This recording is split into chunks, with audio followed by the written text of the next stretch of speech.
శ్రీమాత్రే నమః. భగవద్బంధులకు కూడా నమస్తమాంజలి. ఈరోజు నేను చెప్పే విషయం ఇంకా 6వ తారీఖు నుండి వారాహిదేవి నవరాత్రులు. వారాహి నవరాత్రులు గుప్త నవరాత్రులు, చాలా చాలా ఫలితాన్నిచ్చే నవరాత్రులు. ఎవరైనా సరే రాత్రికాలం ముందు అమ్మవారి పూజించవచ్చు.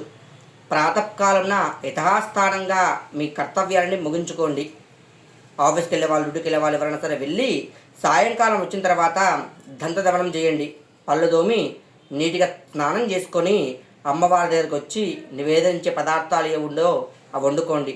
తర్వాత అమ్మవారికి అలంకరణ చేసుకొని నీటిగా పూలతో అలంకరణ చేసుకొని పూజ ప్రారంభించుకోండి. ఎంత రాత్రికి అంత అమ్మవారికి ఇష్టమైంది.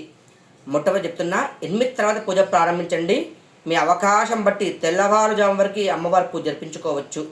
చాలామంది అడుగుతూ ఉన్నారు, ఇల్లు శుద్ధి లేదు అని చెప్పేసి.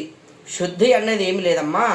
ఆవు పంచకంలో కొద్దిగా పసుపు వేసి మామిడి ఆకులు కానీ తమలపాకులు కానీ కుదిరితే ఎలాంటి ఆకులు నా పర్వాలేదు, ఆ ఆకులతోని ఇల్లంతా ప్రోక్షణ చేసుకోండి. వస్త్రాలన్నీ నీట్గా కప్పుకునే బెడ్షీట్లు అవన్నీ నీట్గా ఉతకండి. బెడ్ల మీద పడుకోకండి. మాంసాహారం మద్యపానం సేవించకండి.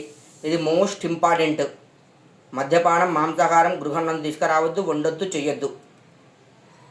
మనసు పూర్తిగా అమ్మవారు స్మరించుకోండి.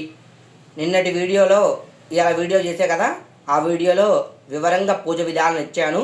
ఆ వీడియో చూసుకొని మంత్రాలు చదువుతూ ఉన్నాను కదా, అదే విధంగా మీరు పూజ చేయండి. ఎంత రాత్రికి అంత రాత్రి వరకు చేసుకోవచ్చు. అమ్మవారికి మూలమంత్రం లాస్ట్కి ఇచ్చారు కదా, అది 108 సార్లు స్మరించుకోండి. ఖచ్చితంగా మీకు అన్ని విధాలుగా అనుకూలమైన పనులు అనుకోని విధంగా మీకు జరిగిపోతాయి. ఖచ్చితంగా వారాహిదేవి కృపాకటాక్షాలు ప్రతి ఒక్కరు సిద్ధించాలి. జగన్మాత్రే నమః. నా ఛానల్ నచ్చితే లైక్ కొట్టండి, షేర్ చేయండి, సబ్స్క్రైబ్ చేయండి. జగదీశ్వరి అనుగ్రహ కృపాకటాక్ష విద్యస్తు.